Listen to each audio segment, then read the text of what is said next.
And welcome to a special mini episode of The Good, the Bad, and the Podcast, where we are going to explore a few titles from our 31 Days of Horror movies. We kind of picked out some that we thought would be pretty fun to discuss, and I'm excited about my pick, and I assume you guys are excited about yours.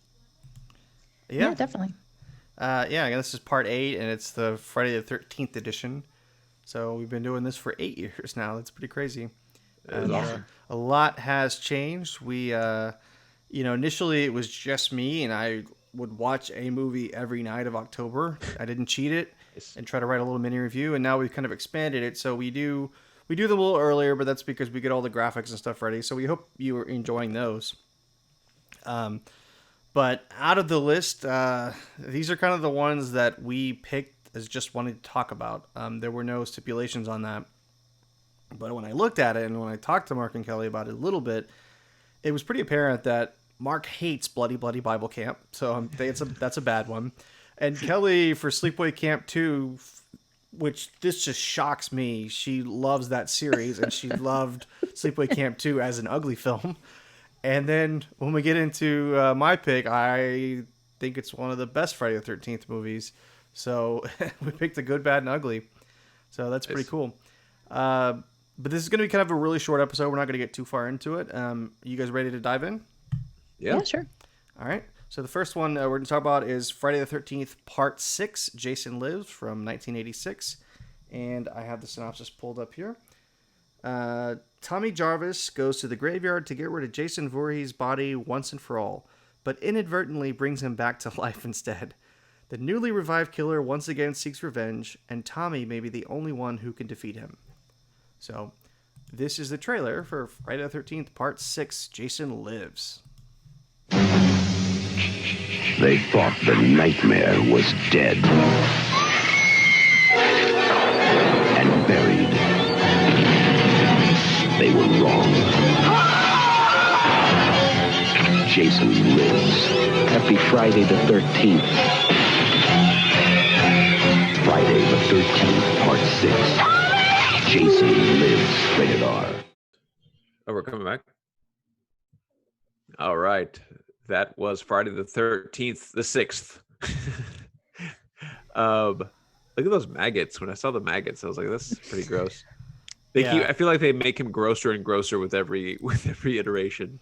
Did you guys watch this one by any chance? I did not see this one, but I watched Jason Takes Manhattan, and he was like all waterlogged and like a fish man with his skin almost falling off of him.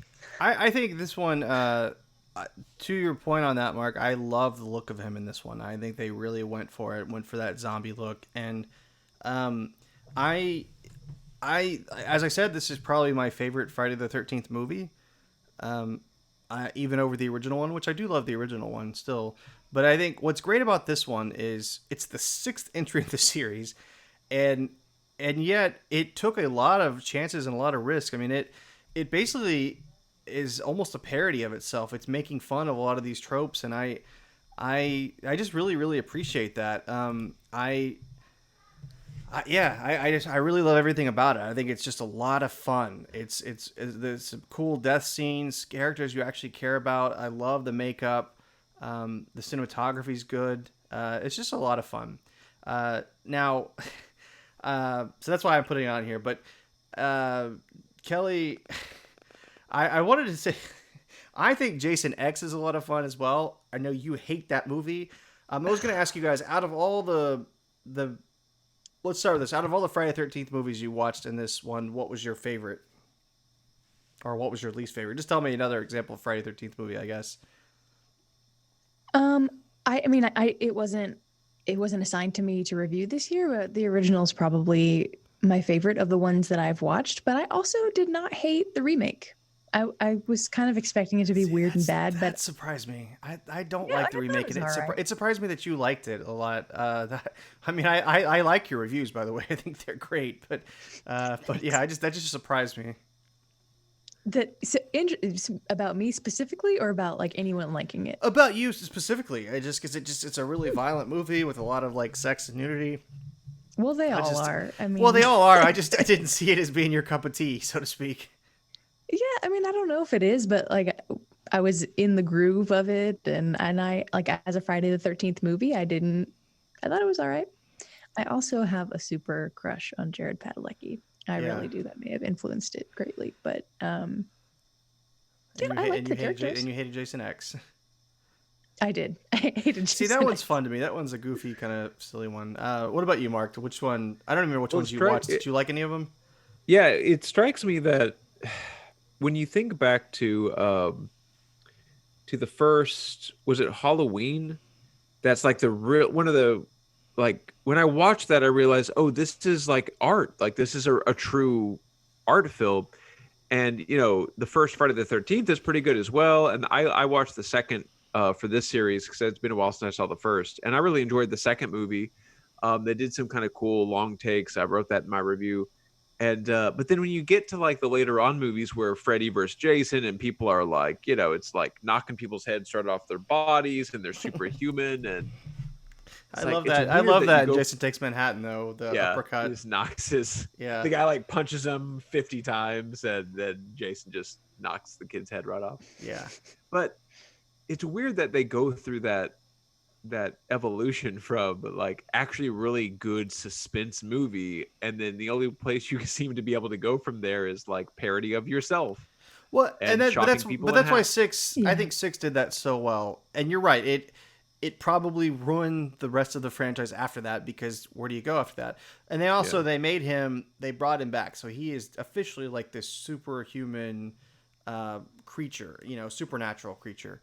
And because before that, it was kind of he was, even though he got stabbed and did a lot of crazy things, and I guess he was a zombie all along. I'm really not sure how that worked, but he was at least seen as still human. So. All right. So you guys want to move on to Sleepaway Camp?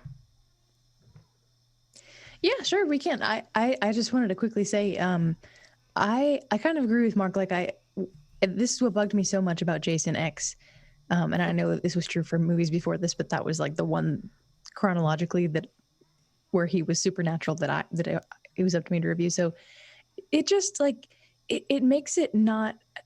I mean, I agree. The first couple, they're suspenseful and they're formulaic, but you know what's going to happen, but you still wonder if somebody might finally get him. But then in these ones where he's supernatural, it takes all the suspense out of it, because you know he's not going to die. You know he's going to kill them all. And you know, like, there's just no, it's like, what's the point of it? I was surprised how Freddy vs. Jason, how it hasn't aged well at all. I remember really liking that movie, and then it's pretty terrible now. And part of that is because they're both these supernatural creatures. How are they going to defeat one another? What does death even look like? They've already survived death 100 times. Yeah. Anyway. All right. Let's go on to Sleepaway Camp 2, Unhappy Campers. Kelly, you got that one? I do. Okay, so Angela, supposedly reformed and living under an assumed surname, is working at a summer camp. However, when the campers start misbehaving, she soon reverts to her old ways. And here's the trailer. There used to be this camp about 60 miles from here, Camp Arawak. All these kids started getting killed. Well, it ended up that the killer was the shy 14-year-old girl that everybody picked on. Except she wasn't... Phoebe, you're supposed to be in the cabin. Let's go. Wait, what happened to the killer?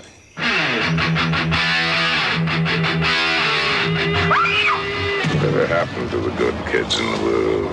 Oh, don't talk like that, Uncle John. There's lots of good kids. We just have to weed out the bad. Where's Phoebe? I had to send her home. I know the rest of you are nice young ladies and you won't get into any trouble. Let this be a lesson to you. Say no to drugs.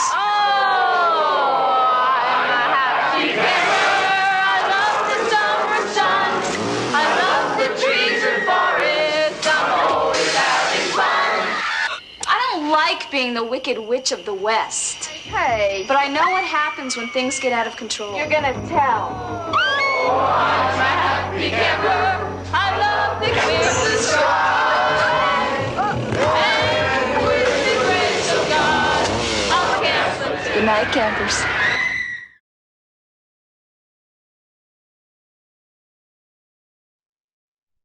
All right, that looks like a fun movie. I didn't have a chance to watch this, but now I really want to. Seeing the trailer, Kelly, why do you love this so much? I don't know, honestly, but I really do. This movie cracked me up. And I Sleepaway Camp, I made it so long without hearing any spoilers, and Charles was like, "Oh, you got to tell me what you think about Sleepaway Camp because there's a very legendary ending." And I watched it, and like I was kind of into it. I mean, I surprised myself even a little bit by liking that first one, just because it felt very, I don't even know. Like it was kind of offensive in that way that some 80s movies are, that like they just didn't hold up well, like the jokes and the casual ownership of even a 10-year-old boy to a 10-year-old girl, like, oh, come on, man, like don't be a prude. Like just because she doesn't want to kiss him, he's like, what's wrong with you? So there was a lot of those types of elements, but I was so in disbelief while I was watching the entire thing. Like the back of my head just flew off. And so I was hooked, and I wanted to watch the second one. And so I did. And I really, really liked it because it didn't have as much of those ick factor moments. And it was just fun. It felt like it was very tongue in cheek. It was a dark humor, I thought. And it was wacky and pretty ridiculous. I'm not saying it's a good movie by any means, but it just like, I just found it hilarious. The villain is so, I don't even know how to describe her. She's very can I spoil a little of her backstory, or is that Go for it. Just spoiler alert. Spoiler alert. This movie takes place 5 years after the first one, and we find out in the first one that actually Angela is a boy, and she's one of these two children. We never know which, like they were supposed to have died, or one of them died and one of them didn't, and we assume it's the one, but actually it's the other. And so there's this complicated like brainwashing that occurs, and he's raised by his aunt who wanted a girl, so he like raises her as a girl, and so then she becomes transsexual, and so she has all of this baggage and all of this like creepy hospital mental health facility whitewashing over all of her past. And so she's very concerned with morality and like polite behavior. And so it's just almost to an insane degree. And so any of these campers who are doing things that she considers immoral, it's like, no, must not do that. And she just kills all of them. Murder. Just I mean, she barbecues this one girl, and like I don't even know. She shoves somebody's body down the poop hole in an outhouse, and it's just crazy. But she's so gleeful while she's doing all of this. It just made me giggle. And I think if you haven't seen it out there and you just want something fun to watch, like I recommend it. I think it's and it's kind of funny because I wanted you to watch the first one. I like the first one's pretty good, but then you started watching the other ones, and I'm like, well, they're not even your picks. They're not even. You don't have to watch them. So we switched them around, and so you were watching the whole trilogy. And there's actually 5 of them, but the 4th and 5th one are really hard to find. I could not find them anywhere, so we just cut those out of the list. But apparently the 5th one is just like really short. It's like reworked footage from previous movies. I don't really know, but. I just don't love this movie as much as you did. In fact, I had seen it before. I'd forgot so I rewatched it thinking it was the first time I've seen it. And then I'm like, oh, I have seen this one. I was like, crap. But I committed to it. There's no suspense because from the opening scene, she's the killer. It's a movie you might like, Kelly, is Serial Mom, if you haven't seen that. Oh, I have seen Serial Mom. Yeah, it's very much like the same style, but I like Serial Mom a whole lot more. But anyway, so I was just shocked when you wanted to watch all these, and you don't like the third one as much, right? No, the third one sucks. They tried to repeat a lot of things about the second one, but it just in a very unsuccessful way. It was like a very limp and half-hearted, and none of the jokes were funny, and it was just felt just recycled and not effective. Yeah, the first one, I agree with you. It's very like it doesn't hold up as well in a lot of ways, but that ending is still It's iconic. It is. It's and just even how they did it is really cool. So, all right, let's move on. If you guys are all done talking about that, let's move on to Bloody Bible Camp. This is Mark's pick. Yes, a group of Christian teens visit the Happy Day Bible Camp, where in 1977, an earlier group of teens were punished for their sinful behavior by a sadistic nun. Here's the trailer. I'm rolling down the road with Jesus by my side. I'm rolling down the road with Jesus. I'm Jesus satisfied. Back door's always open for Jesus, baby. Ow! You know you get you little cow pie, don't you? Ow! Shelley Duvall. Oh, yes. Oh, yes. Just trying to find out what the whole big deal was with sodomy. What am I, homosexual? That's like blasphemy or something. Someone is going to H-E-L. That's hell. Man, that Brittany is hot as hell. What do you mean? Is she sick? All right, campers, are you ready? Touched by the hand of God. Look, you're getting one right now. Just a few miles up the road to the Happy Day Bible Camp. Don't you mean the bloody Bible camp? This is not Christian rock. You're doing nothing but dying if Sister Mary Chopper decides to make an encore. Father Poppins? Again? Bambi? What's with the mask? Damn! Oh my God!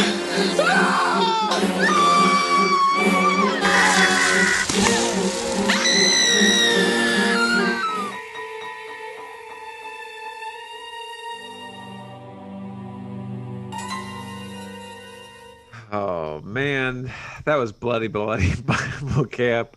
So I was texting you two about it as I was watching it. Charles, did you watch this? I did.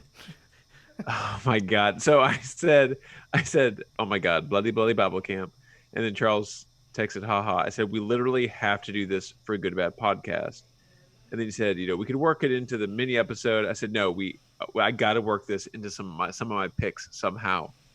And I said, my mind is exploding right now.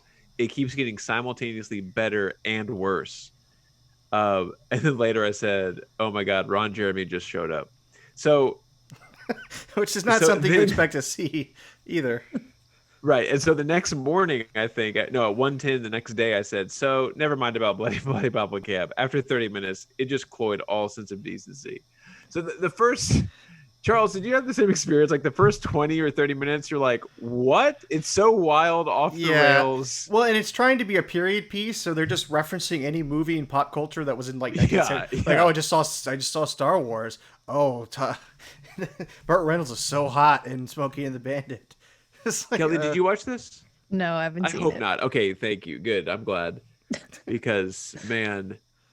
It's so raunchy and so basically it needed to be a pornographic film because that, the level of whatever of plot development was at that level. It was nothing better than that. It was just like, you might as well just go fully for that. Oddly enough, Ron Jeremy doesn't have any sex in the movie. Right. Yeah. But he's even in it. He does play Jesus though. Yes, like that, and the first line of the movie, as I hinted at in my review, I don't think we've gotten to that review because isn't it one of the last ones of the month? Yeah. But it's like these two girls talking about the size of Jesus's. Like the first line of the movie is that, like, discussing if they, like, which I guess since Ron Jeremy is Jesus, it kind of makes sense, But. Yeah. Well, I kind of do want to watch it. The trailer and that text exchange. It's really bad. It's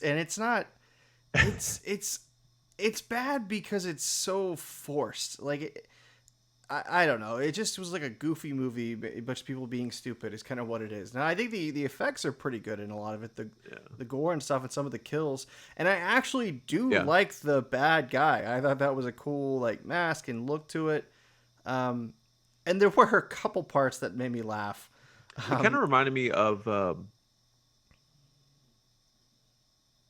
Yeah, it had some saving grace because, like I said at the beginning, I was like, "Oh my god, this is crazy and wild."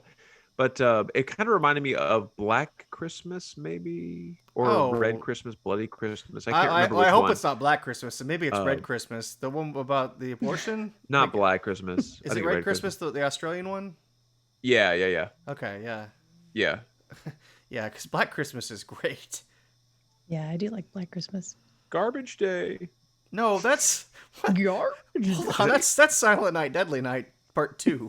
Oh, Silent Night, Deadly Night. See, I'm getting all my dark Christmas movies mixed up. Anyway, regardless, this one was like, it made me sick at heart that humanity produced this movie. Yeah. But you know what I do like? I liked at the end, if you watch the credits all the way through, it says "Thank you for watching." I was like, oh, that's very polite, very like low budget. I was like, okay, you're welcome. Helping you out here. What's funny is I watched it on Pluto TV, and so I don't know which way you watched it, Mark, but there's ads throughout it, right? And what was weird to me was there were no transitions. It wasn't like a fade to black or a timer comes on. It was just like movie ad. And so there were parts where I'm like, wait a minute, is this in the? And then it would go right back to the movie afterwards, and I'm like, and it's like it was hard for me to tell because the quality of the movie's not very good. And it was just hard for me to tell, like, when it was coming back versus what was a commercial, because the commercials had better quality. So, ouch.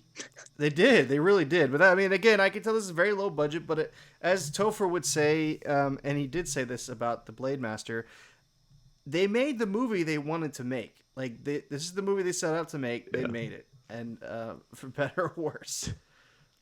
Well. Yeah. So anyway. Very fair-minded. But you can do like I thought about this for the previous episode with the torture horror movies. Like South Park is a great example of you can be super offensive and obscene and still be really, really funny and really witty and really on point. It's hard to do. Like it's not easy. It's really easy to go for just the crass humor and drop a bunch of F-bombs and which is what like the trauma movies typically are. I mean, they just go for the crass and the most vulgar they can. Yeah. So. But you're right. Like a really offensive movie. Like again, that's where I feel like, I mean, not that it was trying to be offensive, but I feel like Ichi the Killer worked, and it worked as a good dark comedy, and it's on its own terms. Yeah. Even though it was about crazy stuff happening. So. Yeah. All right. Cool. This was fun. Yeah. This was fun. I enjoyed 31 days. Me too. Are you posting the videos to our website or only on the Facebook? Facebook, Instagram, and Twitter. Although I should probably put them on the page. I thought about that. I thought about going back and like adding our reviews on each day as we wrote them, and then the videos as well. Yeah, I mean, I think that'd be cool. On Facebook, it has the trailers, so like I am putting all the different trailers. Each one, like today was Sleepaway Camp, was Kelly's. Tomorrow it's one of the Friday the 13th. But yeah, so it's fun. It's fun doing this and getting them all out there. Yeah, and I think we always have fun doing the graphics and like designing the theme and everything. And I think Charles did a really cool animation this year. I don't know, because we it's a collaborative thing, and so we put together the pieces, and then it's really neat to see how he makes it all look at the end. I love the graphics. I thought they turned out really cool. Because y'all did a great job. It's inspired by the opening for Friday the 13th and Friday the 13th Part 2. Because in the first one, it hits glass, and I thought that was really cool. And the second one, it explodes. So it's like, well, let's combine the two and use it as a transition. And then I've been for each of the Friday the 13th movies, I've been showing Jason as what he looked like in that particular movie. So anyway. Very cool. All right. Do you want to do our outro again for this one, since it'll be a separate? Yeah, thing? And guess what? I've got it right in front of me, Charles. Heck yeah! You can Catch us live on Facebook or listen to the replay on iTunes, Spotify, Google Play, and YouTube by searching Good Bad Podcast, all one word, or head over to our website, itsjustawesome.com. But wherever you check us out, please be sure to subscribe and like. It really does help. And thank you guys. I have been Mark. Hey, I'm Kelly. And I'm Charles. And please continue to check out the 31 Days of Horror all throughout the rest of this month. So, because there's plenty more to come. We're about halfway through. Yep. What do we got? 18 left? Yep. Yeah. All right. Have a good one, guys. Bye, guys. Happy Halloween. Everybody. Bye.